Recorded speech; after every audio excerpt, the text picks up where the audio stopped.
The series that we've been in is titled this. It'll be up on the screen for us. Plant the Gospel. And kind of the subtitle of this series has been A Vision That Bursts the Bubble of Churchianity, which has just been really a series about what does it look like to mobilize our faith?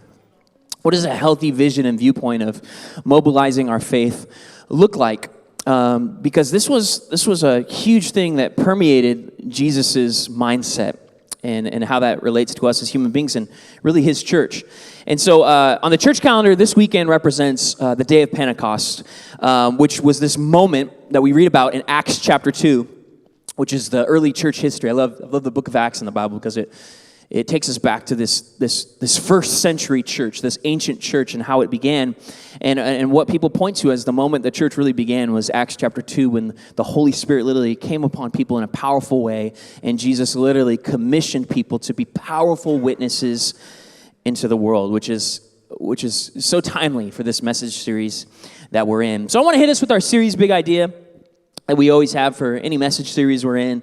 It'll be up on the screen for us. And this is the big idea of the series we're in. It says this. It says, Paul's letter to the church in Ephesus describes God's vision for the world in such a way that provokes every Jesus follower to be mobilized into active service so that the goodness of God's kingdom can be more and more realized on earth as it is in heaven. And if you missed last week, just to give a recap, the big idea of last week, kind of as a message in part 2 of this series, was the idea that Jesus is actually capable and he's already at work.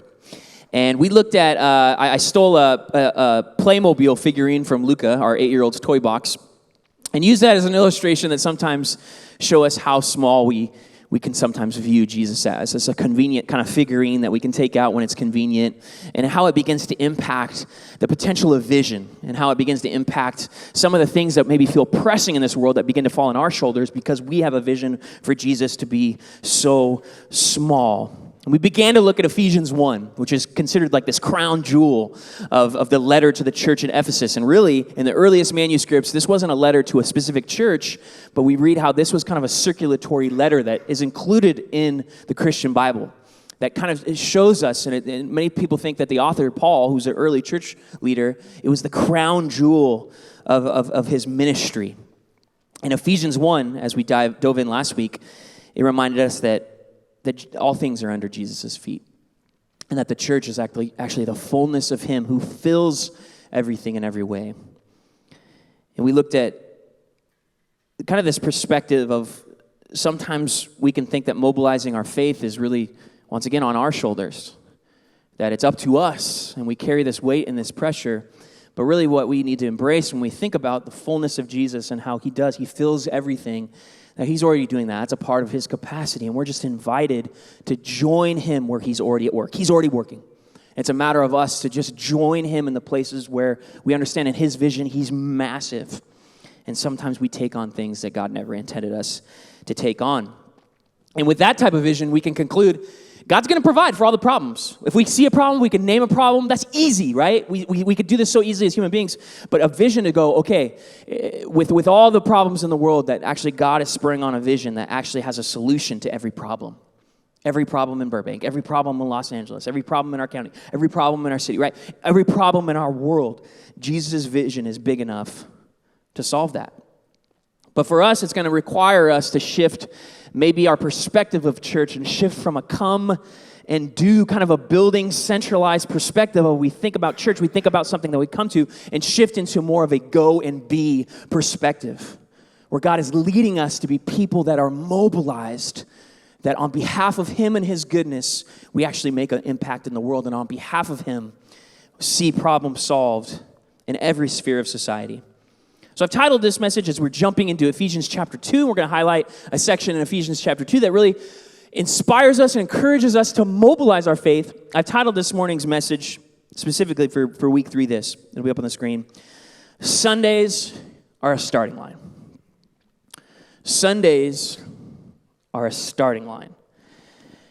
And I'll say this, churchianity, we use that word in the title of this message, right? It's like this vision that bursts the bubble of churchianity. Churchianity, right, kind of some of the times is this religious establishment of church, how you behave, the culture and the subculture of church, right?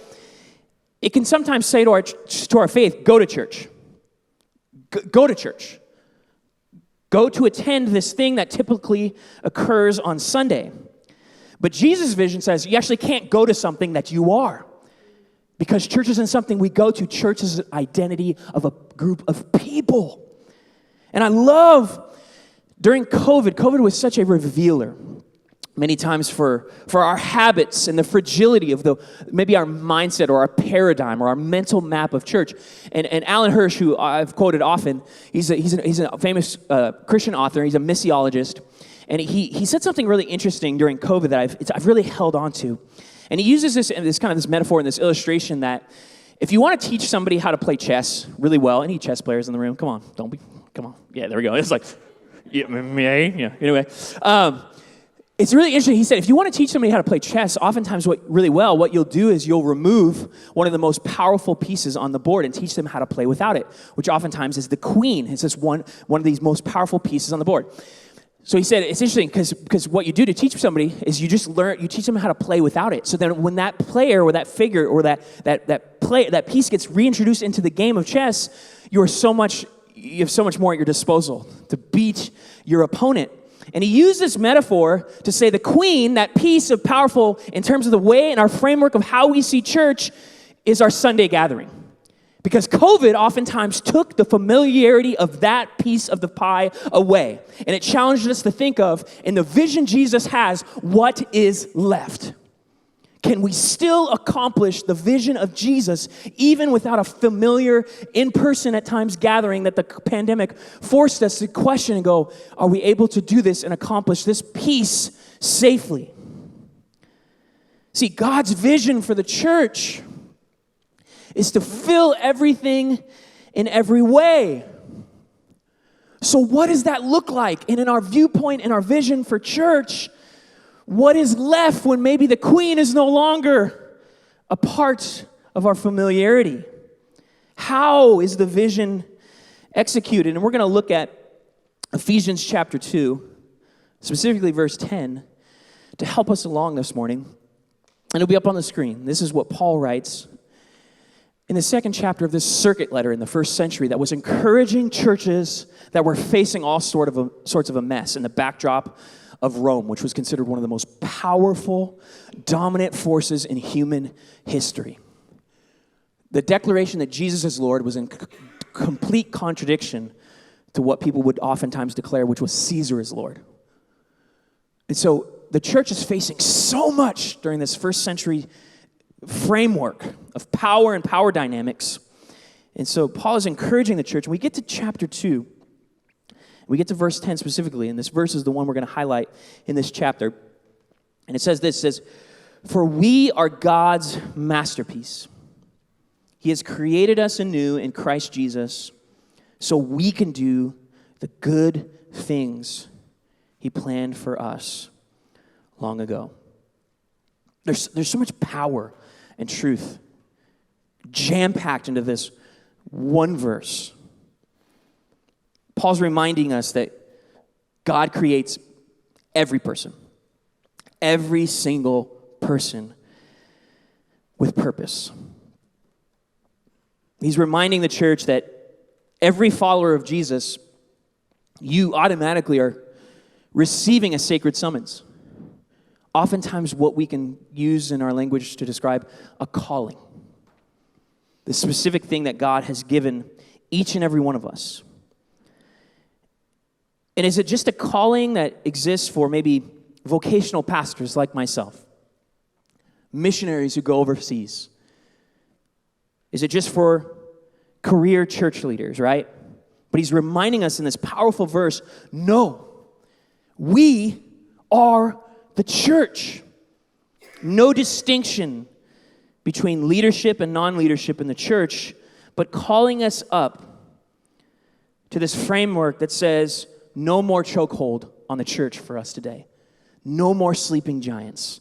But what does it look like for the church to be unleashed in that spiritual identity, that spiritual birthright, that each and every person is created as a unique masterpiece with unique work to accomplish on this earth. But it stimulates some questions for us. Like, what is our calling?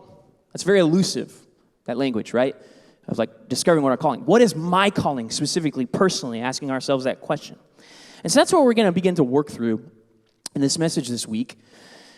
And I think a helpful framework is oftentimes this kind of intersection of three areas in this tool, this kind of mental map that we're going to look at this morning, we call Be, Do, Go. And so up on the screen, I want to introduce this for you, this mental map of calling. Easy way to remember it, Be, Do, Go. We touched on this in week 1, but B represents kind of this identity question that oftentimes we ask ourselves of like, when it comes to purpose and calling, who am I created to be? Do is about mission. Like, what am I made to do in my life? And then go is this question of, where do I fit in? What's my positioning in all of this? And I think this is a really helpful framework and mental map at the Be, Do, Go to think about, because I believe at the intersection of all those three things is what we would sometimes call a sweet spot. And sweet spots are a natural part of living life in the world and God's creation. When you think about even like rooms, right? Like rooms in particular, we're talking about calling. It's like this acoustical kind of like discernment of literally something is calling us. Oftentimes we think about that as something we hear, it's audible, right? But even like a room, when we talk about sweet spots, rooms have acoustical sweet spots oftentimes, where like depending on how things bounce around, it's like there's a spot in the room that actually intersects where it's the most beneficial. Think about engines have sweet spots, right? There's a certain place in terms of your engine when you're driving that oftentimes like gives you the best gas mileage.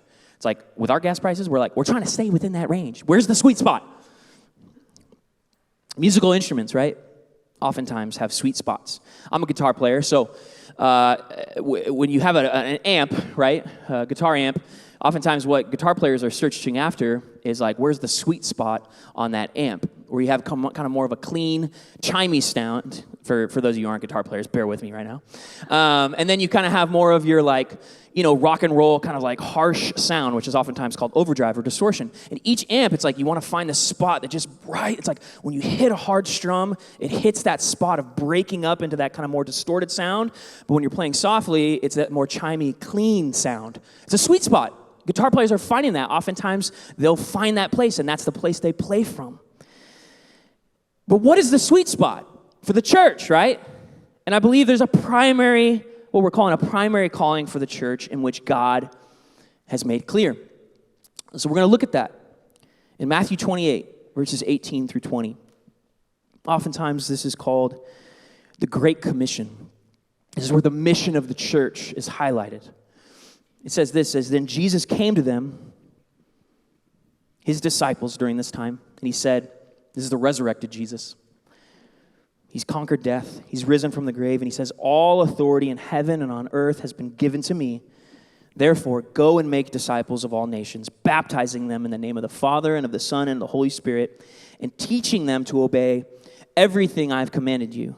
And surely I am with you always to the very end of the age.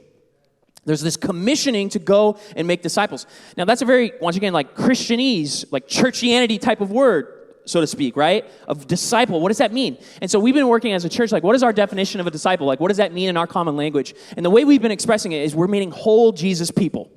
We want to be whole people. We believe that God's goodness stimulates wholeness in each and every one of us to live into what it means to be fully alive in this life. And the way that we kind of break that down is we talk about heart, mind, feet, repeat. That God cares about our heart being connected with his goodness. That God cares about our mind and what we let in and what we let settle into our life that helps us live life. He cares about our feet and how we mobilize our faith, which we're focusing in on this series, and repeat. He cares about the legacy that we're going to leave on this earth that goes beyond oftentimes the temporal things that exist in this season into eternity. Whole Jesus people. And it's interesting because you look at the life of Jesus, and after spending 3 years with these 12 ordinary guys, he now is commissioning them. These were 12 apprentices living life with Jesus. And Jesus was now empowering them to apprentice others to him.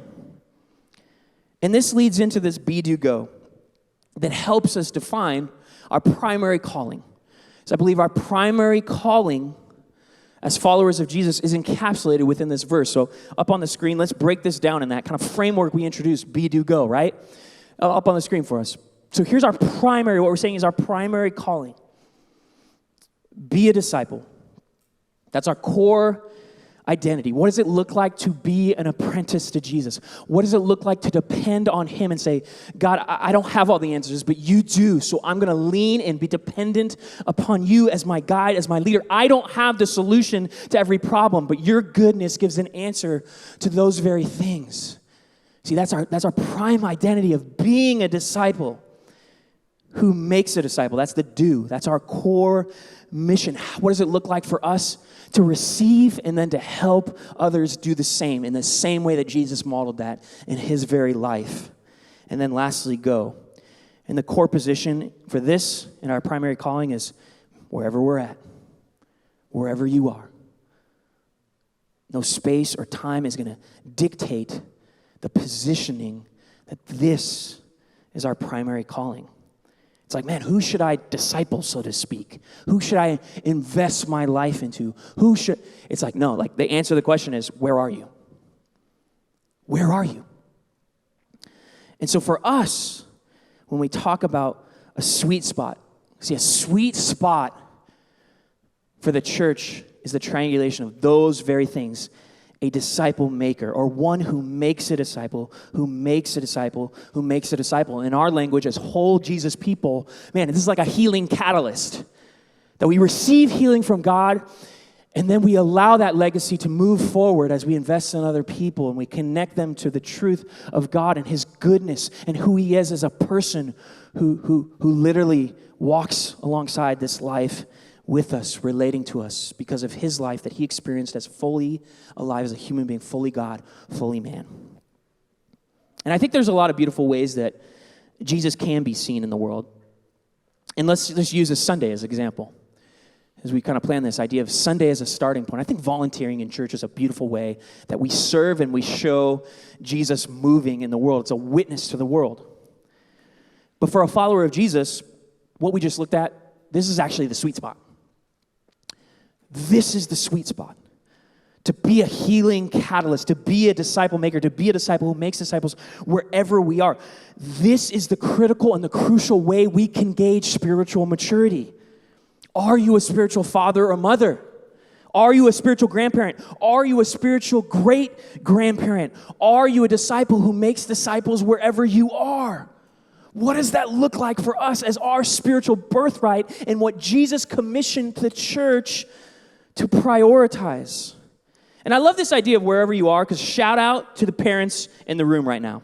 And I think in church environments and in churchianity, man, parents in the house, especially Callie and I, we're in a season where we got young kids. Life is hard. I'm like, I don't know how to balance all this stuff perfectly. I'm not. It's a mess, right? You're trying to prioritize your life. You're trying to keep your priorities straight. But I'll just say, churchianity oftentimes can make parents feel so guilty. Because like, well, this is what you should do. Like, you got to check this box and you got to do this. And it becomes a religious establishment that oftentimes can create a culture where it's like, as a parent, you feel so guilty. But can I say the call to be a disciple who makes disciple for parents, man, your kids are right there. This is the prime opportunity to be a disciple maker. Man, there's other things the church is doing great, the way we choose to organize, but the primary calling, come on, for a parent is to own the mission of disciple making. Being a healing catalyst for our kids and our children of understanding the way of Jesus in light of a world that sometimes is unkind, sometimes can burden us down, sometimes even for our kids as they've experienced the realities of a pandemic and how that ruins the rhythms that have been normal for kids for so long. And I'll say this too, which brings us back to our responsibility and our spiritual birthright, which also means that in churchianity, that means that if you're a parent in the room, that's our responsibility as parents. Not the kids' pastor, not the youth pastor. It's ours. That's just icing on the cake, right? But that's our primary calling. What does it look like for us to own that primary calling that Jesus commissions all of us for? And I love under that kind of theme of like generational legacy. I love under that theme of a legacy-oriented calling. We also see Paul offer some things in other writings that have to do with this kind of idea of legacy and generational orientation of that primary calling.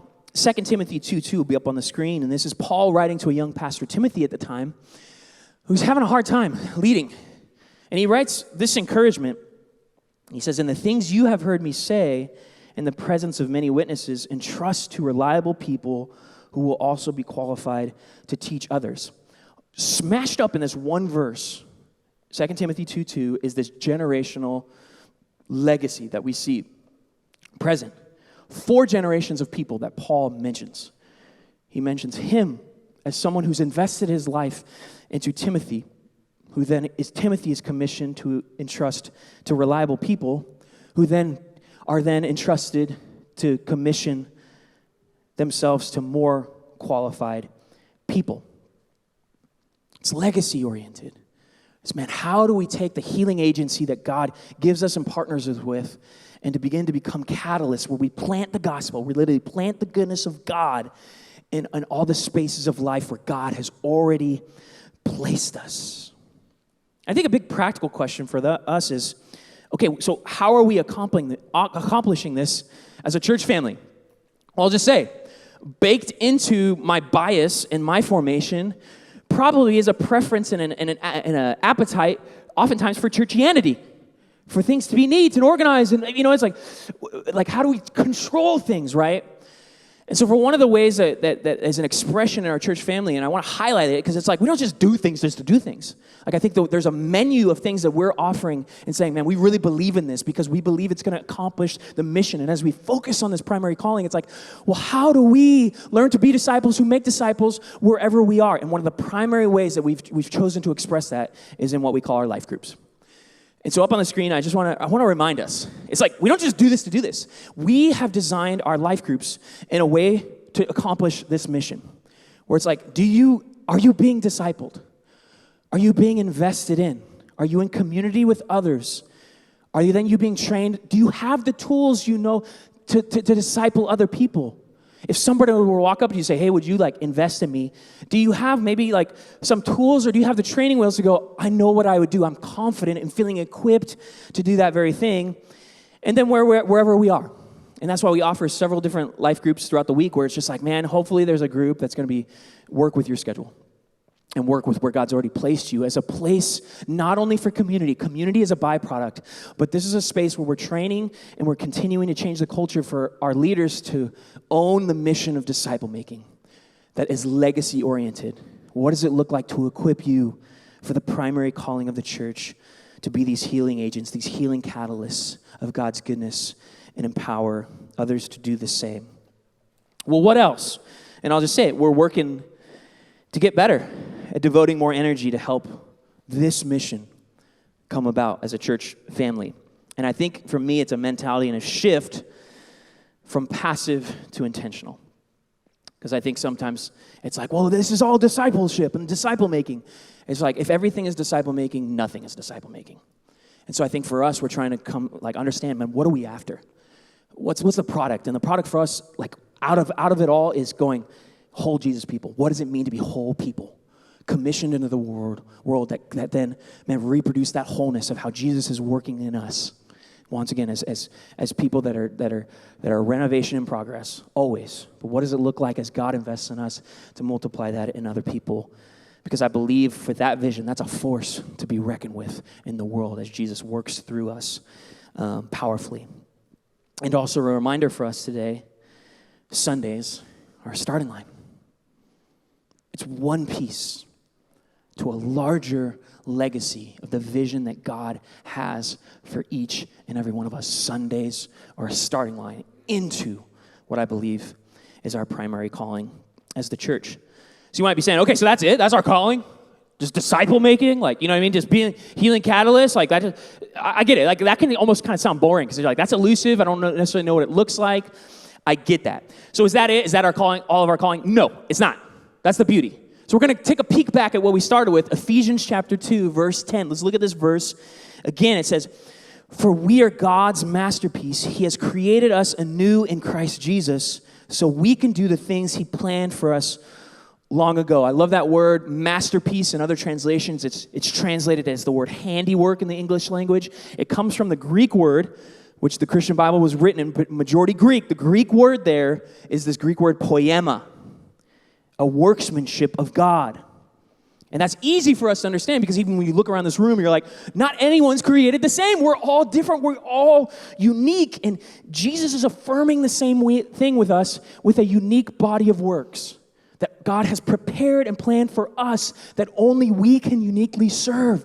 This is set before us as a space, a pocket, a domain that only us, as we lean into the goodness of God, can serve, that multiplies his healing agency, his power.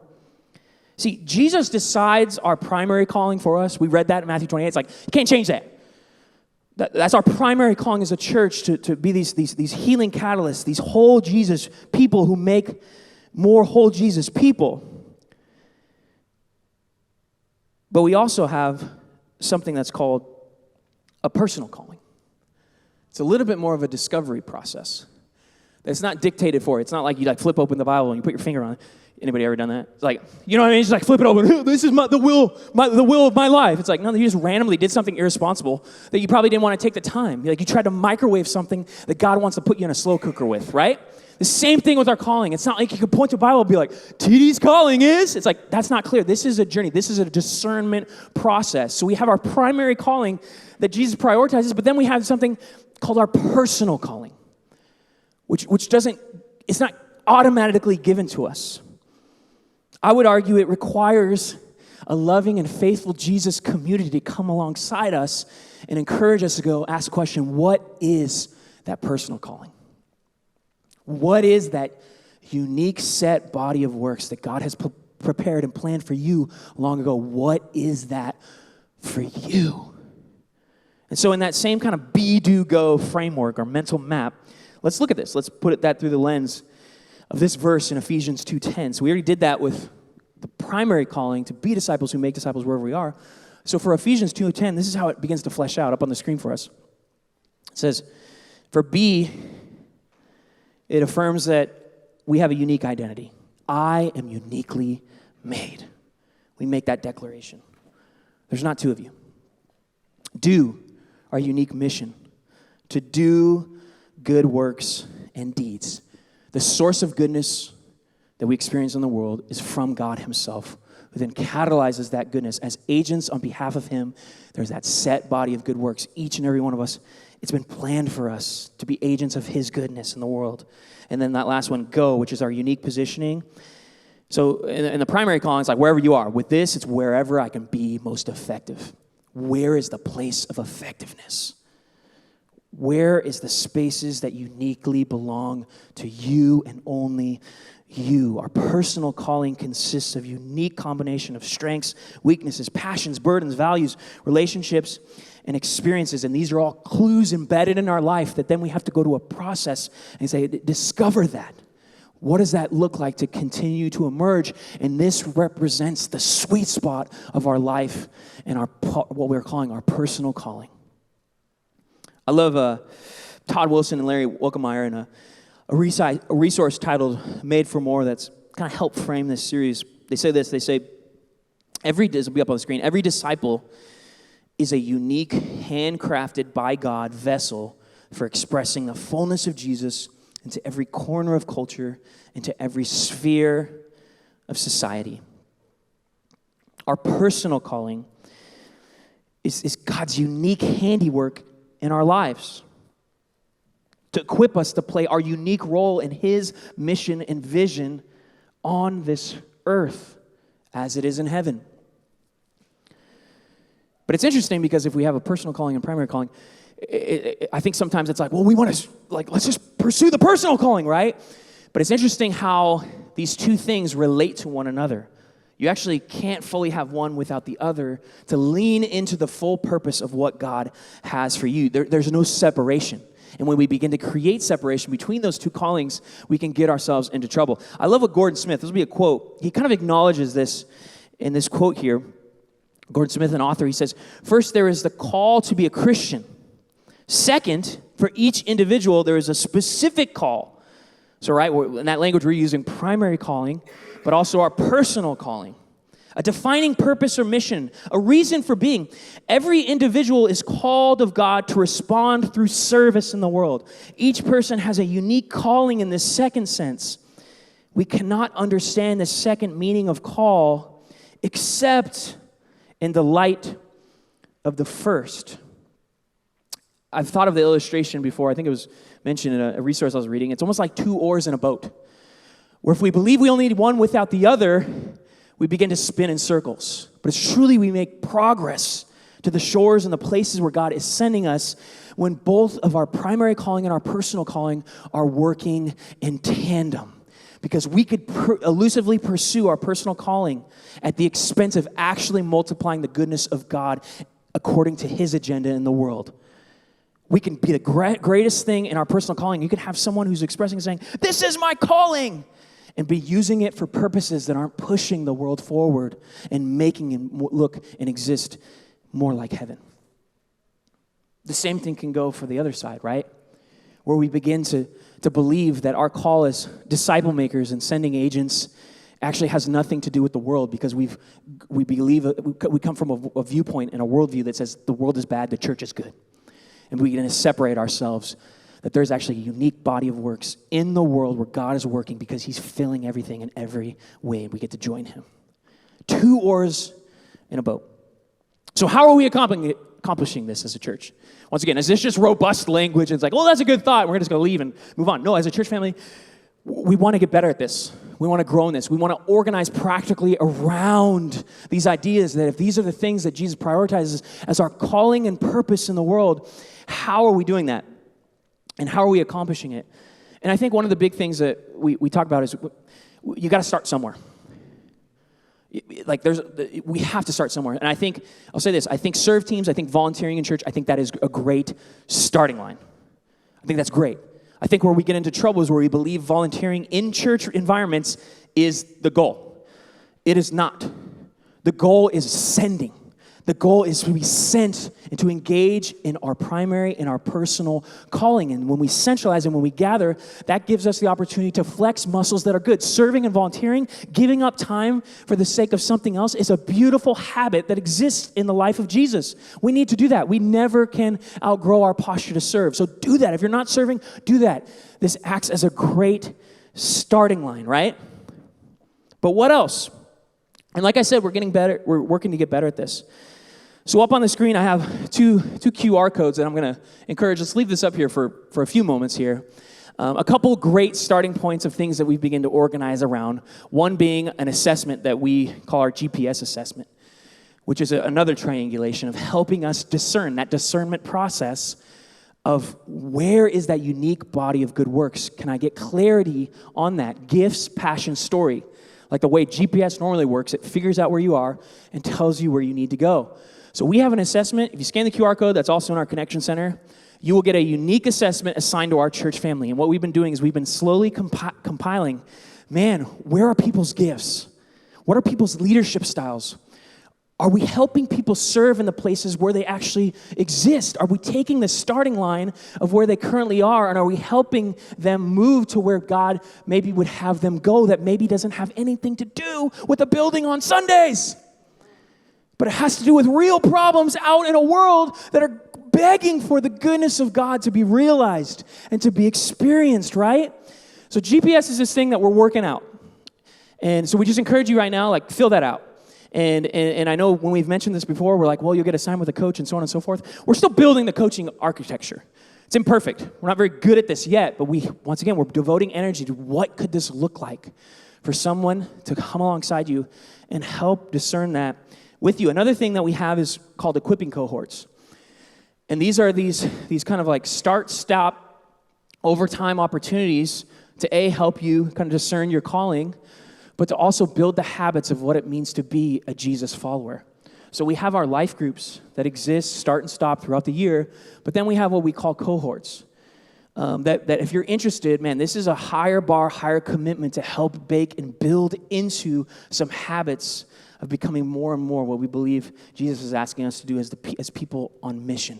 to mobilize our faith. What are those habits? Those habits are ingrained in community, and our equipping cohorts will help you do that. So if you're interested in that, you're like, that might sound like something for me, please fill out the form. It's just a form, and we will let you know, man, we got some equipping cohorts that are coming up that are in the pipeline that we're excited about, but it just helps us connect with you and going, man, are you in that season where you're ready to begin to model your faith? But let me reframe once again the title of this message. It's because we believe that Sundays are a starting line. Sundays are a great expression. Man, when we gather on Sunday, man, this time of worship that we had this morning, musical worship, that fills me up. But I also know it is not the end goal. I know we are being filled for a purpose to allow the Jesus vision to saturate in the spaces where he has us exist outside of the 2 hours we dedicate here every week. All the other hours of the week where we don't try to churchianity it and separate it as unholy.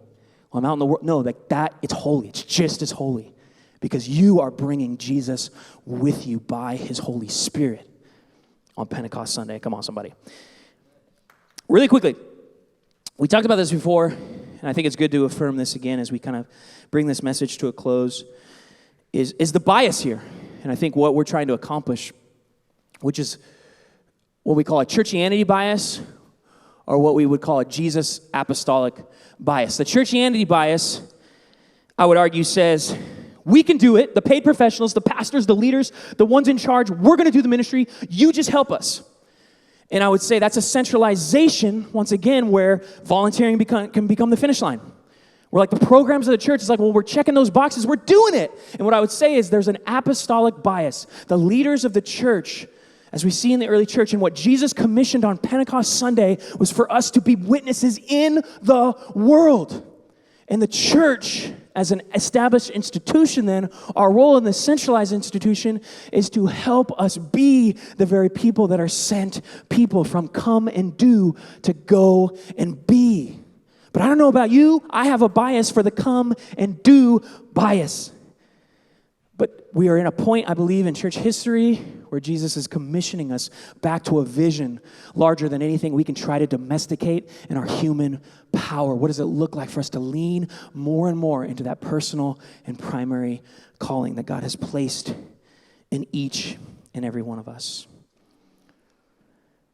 Oftentimes I've heard it said is our churches more about our seating capacity or our sending capacity? And for me, I'm going, well, why don't we leverage our seating capacity to equip into our sending capacity?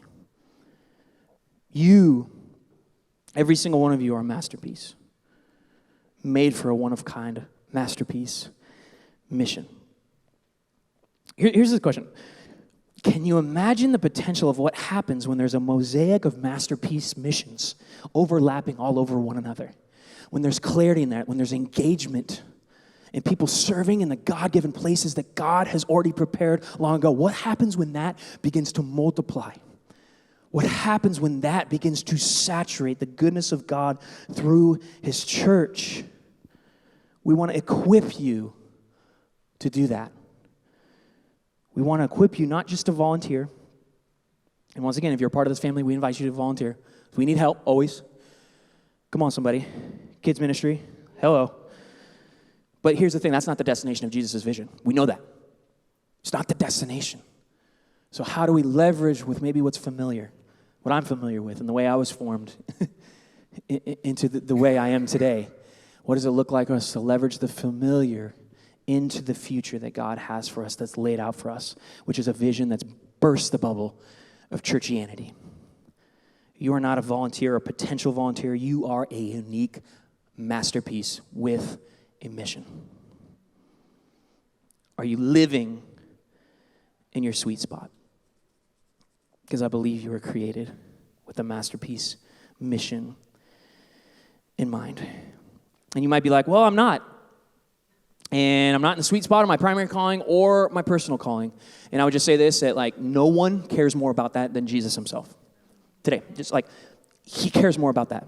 He sees you, acknowledges you, and he promises to take your hand, help equip you into whatever that looks like. And once again, as a church, as mutual partners and participants within that vision and mission, we want to submit ourselves to the lordship of Jesus to do the same. If you feel stuck, the journey forward is one I know Jesus is prioritizing and said, I'm going to lead you. And we as a church want to come along and say, how do we continue to catalyze that leadership that Jesus is spurring in your life? Because he's bigger. He's greater. I want to end on this, which is our big idea. Once again, Paul's letter to the church in Ephesus describes God's vision for the world in such a way that provokes every Jesus follower to be mobilized into active service so that the goodness of God's kingdom can be more and more realized on earth as it is in heaven. Sundays are a starting line. Sundays are a starting line. And I'll just say this, God forbid something like another pandemic happens. But here's my question. If it does, as a local church, will we be ready? Will we be equipped to see the vision continue, no questions asked? Because we realize it's not a prescription to see his vision come alive, to have something familiar that we've created, that just because in church history we've been familiar with it. Will we thrive? My prayer is that we will, because we've leaned into the priorities of Jesus to see his vision burst in a bubble of religious establishment that we, by our own hands maybe, have created ourselves. Will we be ready? So up on the screen, we're going to take a few moments to reflect. Oftentimes, information can feel like a data dump, but we believe Jesus is in the business of transformation. So this is a moment to take maybe the information and what God is doing in the room and in you personally, and to just sit and reflect. And we ask a couple really practical questions to mobilize our faith into action. And these questions are, what is the Spirit, the Holy Spirit, what is he prompting you with today? I believe God's moving in each and every one of our hearts. And then the question is, what are we going to do about it? And we say that by, oftentimes I journal something simple like an I will statement. I will make a commitment based on what God is doing this next week. I'm going to follow through and take that step towards what he's calling me and leading me to do. So we're going to give some space for that. And before we do that, I'm just going to pray us into this moment as we just spend a few moments answering those questions. Lord Jesus,